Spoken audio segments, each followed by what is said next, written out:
বাবা বাবা আমরা প্রতি মাসে দাদুকে এখানে দেখতে আসি কেন? দাদু তো আমাদের সাথেও থাকতে পারে। বাবা, তোমার দাদুর তো অনেক বয়স হয়ে গেছে, বৃদ্ধ হয়ে গেছে, ঠিক মতো হাঁটা চলা করতে পারে না, অসুস্থ থাকে। এটা এমন একটা জায়গা যে জায়গাতে সব বৃদ্ধ মানুষজনকে রাখা হয়। তুমি ভিতরে দেখছো না, আরো অনেকগুলো দাদু আছে, দিদা আছে, সবাই এখানে থাকে। আচ্ছা বাবা, এই জায়গাটার নাম কি? সিয়াম, এটার নাম বৃদ্ধাশ্রম। ও বুঝতে পারছি, এটার নাম তাহলে বৃদ্ধাশ্রম না?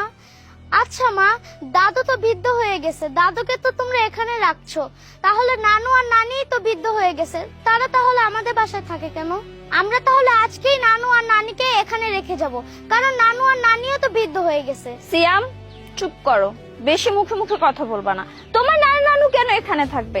আর তাছাড়া তোমার নানা নানু হচ্ছে তোমাকে অনেক ভালোবাসে, তারা তোমার সাথে খেলাধুলা করে, তারা তো আমাদের সাথেই থাকবে, তাই না? আর তোমার দাদু দেখো বুড়া হয়ে গেছে, অসুস্থ থাকে, 2 দিন পর পর হচ্ছে তাকে হাসপাতালে নিয়ে যেতে হয়, এত টেক কেয়ার তার কে করবে? আর আমরা যেখানে রেখে গেছি এই জায়গাটা অনেক সেফ, তাকে সবাই অনেক যত্ন করবে, ঠিক মতো খাবার দিবে, ওষুধ দিবে, এই জন্য এখানে রেখে গেছি।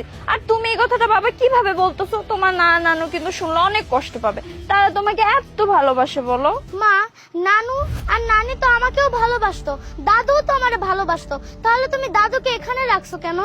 ও বুঝতে পারছি, আমিও যখন বাবার মতো বড় হব, আমি চাকরি করব, আমি বিয়ে করব, তারপরে তোমরা যখন বৃদ্ধ হয়ে যাবে আমিও তোমাদেরকে এখানে রেখে যাব, তাই না? ঠিক আছে, তাহলে আজকে আমি বাসায় গিয়ে এই দিনটার কথা লিখে রাখবো, তাহলে আমি বড় হলে আমার এই কথাটা মনে পড়বে। যখন তোমরা বৃদ্ধ হবে তখন তোমরা অনেক অসুস্থ হয়ে যাবে, আমি তো তোমাদের কোনো খোঁজ খবর নিব না, এই জন্য আমিও তোমাদেরকে এখানেই রেখে যাব, কারণ এইটাই তো নিয়ম, তোমরাও তো এরকমই করছো। সিয়াম, অতিরিক্ত কথা বলে শিখে গেছো না? মুখে মুখে তর্ক করো মায়ের সাথে, এগুলো তোমাকে কে শিখাইছে? হ্যাঁ, তোমার দাদু ভাই শিখাইছে। একটা কথা আর বলবা না, চলো বাসে চলো। কি ব্যাপার আলিফ, তুমি এখানে সোজা হয়ে দাঁড়ায় আছো কেন? আমি যাব না। যাবা না মানে? তুমি রাস্তার মধ্যে দাঁড়ায় কি করবা তাহলে? হ্যাঁ, আমি যদি আজকে এখান থেকে যাই, আমি আমার বাবাকে সাথে করে নিয়ে যাব। আলিফ সিরিয়াসলি, তোমার কি মাথা ঠিক আছে? ওনাকে কেন আমাদের সাথে বাসায় নিব? 2 দিন পর পরে আমি ওনাকে নিয়ে টানা হাঁচড়া করতে পারবো না, আর ওনার এত যত্ন করার মতো এনার্জি আমার নেই। আমার বাচ্চা আছে, ওকে নিয়ে আমার সারাদিন টাইম কেটে যায়, আর তুমি এখন কেন তাকে সাথে নিয়ে যাবা? আর এখানে আছে তোর সাথে বেশ ভালো আছে, আমি বুঝতেছি না। চলো তো বাসায় চলো। আমি না জাস্ট ভাবতে পারতেছি না, একটা মানুষের ভিতরে মনুষ্যত্ব বোধ, বিবেক বোধ কতটা নিচে চলে গেলে মানুষ এরকম কথা বলতে পারে, এমন কিছু চিন্তা করতে পারে। এতটুকু বিবেক বোধ নাই তোমার ভিতরে? সেটাকে একটু জাগ্রত করো না। নিজের সন্তান এখানে দাঁড়িয়ে দাঁড়িয়ে কি বলতেছে, এতটুকু কি বোঝার ক্ষমতা তোমার এখনো হয় নাই? আমাদের সন্তান এখনো কিচ্ছু বোঝে না, ওকে যা বলা হয় ও সেইটাই বোঝে। এই এতটুকু বাচ্চা আজকে কত বড় একটা কথা বলে ফেলছে। ও বুঝতে পারছে, ও আমাদেরকে কি বলছে, আজ বাদে কাল যখন আমাদের বাচ্চা অনেক বড় হয়ে যাবে, বিয়ে করবে, চাকরি বাকরি করবে, ইনকাম করতে শিখবে, যখন আমরা বৃদ্ধ হয়ে যাব আমাদেরকেও এরকম বৃদ্ধাশ্রমে রেখে চলে যাবে। এই দিনটা তুমি দেখতে পারবা? তুমি নিতে পারবা?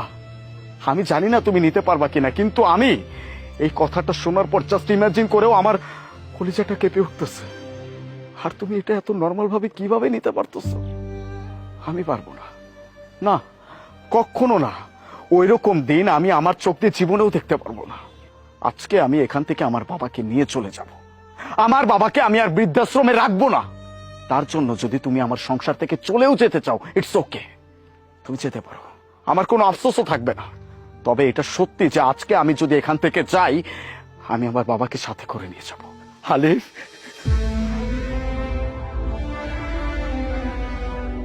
বাবা তুমি? বাবারে, তোরা তো আসিস সেই 1 মাস পর পর, অনেকদিন তোর মুখটা আমি দেখতে পারি না।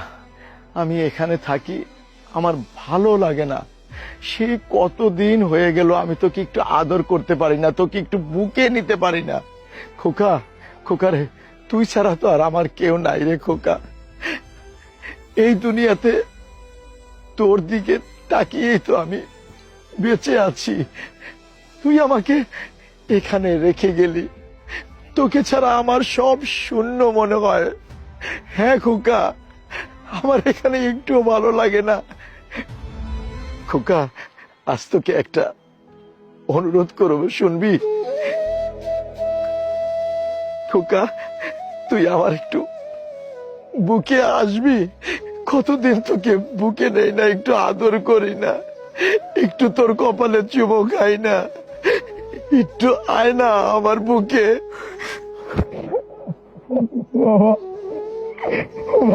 আমার মাফ করে দাও বাবা, আমি তোমার সাথে অনেক বড় অন্যায় করছি বাবা।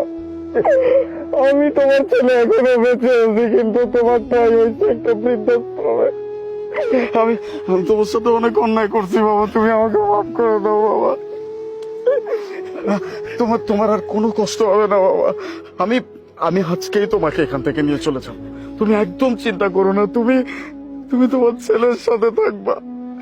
তুমি আর আমার সন্তান আমার কাছে থাকলে এই দুনিয়াতে আমার আর কিচ্ছু লাগবে না। আমি কাউকে চাই না, কিন্তু আমি তোমাকে চাই বাবা। আমি তোমার সাথে অনেক অন্যায় করছি বাবা, তুমি আমার মাফ করে দাও। আলিফ, আমাকে তুই এখান থেকে নিয়ে যাবি? আলিফ, আমাকে এখান থেকে নিয়ে যা, তোর ঘরের এক কোণে আমাকে জায়গা দিস। আমি আর কিচ্ছু চাই না রে বাবা, আমি তোদের কাছে আর কিচ্ছু চাই না, শুধু এতটুকু আশ্রয় চাই বাবা, শুধু তোকে দেখে আমি থাকতে চাই। বাবা, আমাকে মাফ করে দিয়েন। আমি আসলে আপনাকে কখনো নিজের বাবা হিসেবে মানতেই পারিনি, সবসময় শ্বশুরই ভাবতাম। এই জন্য আপনার সাথে এত অত্যাচার করছি। যেখানে আপনাকে আমাদের সাথে রাখা উচিত, সেখানে আপনাকেই দেখেন আমি বাসা থেকে বের করে দিয়ে আমার মা বাবাকে বাসায় রেখে দিছি। আসলে বাবা, আপনার সামনে যে আমি কিছু বলবো সেই মুখটা আমার নাই, কিন্তু বাবা নিজের মেয়ে হিসেবে বলবো আমাকে মাফ করে দেন। আর আপনাকে আমি কথা দিতেছি, আপনি এখন থেকে আমাদের সাথে থাকবেন। আপনার যত্নতির কোনো কষ্ট হবে না, কোনো কষ্ট আমি আপনার হইতে দিব না বাবা। ও কি মজা, কি মজা! দাদু এখন আমাদের সাথে থাকবে। দাদু চলো, তুমি আর আমি অনেক খেলা করব। না না মা, তুমি ক্ষমা চাচ্ছ কেন? তোমরা যে তোমাদের ভুল বুঝতে পেরেছো, এতেই তো আমার খুশি, এতেই আমি খুব খুশি। আজ আমি আমার সংসারে ফিরে যাব, আমার খোকার সংসারে ফিরে যাব, তোমাদের সাথে থাকবো, আমার দাদু ভাইয়ের সাথে আমি খেলা করব। আমি খুব খুশি বৌমা, আমি খুব খুশি। আজ আমার মনে কোনো দুঃখ নেই, কোনো দুঃখ নেই। আর বাবা, আমি তাহলে আজকে যে এই দিনটার কথা লিখে রাখবো না, কারণ তোমরা তো দাদুকে নিয়ে যাচ্ছ। দাদু চলো, তুমি আর আমি বাসায় গিয়ে অনেক গেম খেলবো। চলো। আচ্ছা দাদু ভাই, চলো চলো।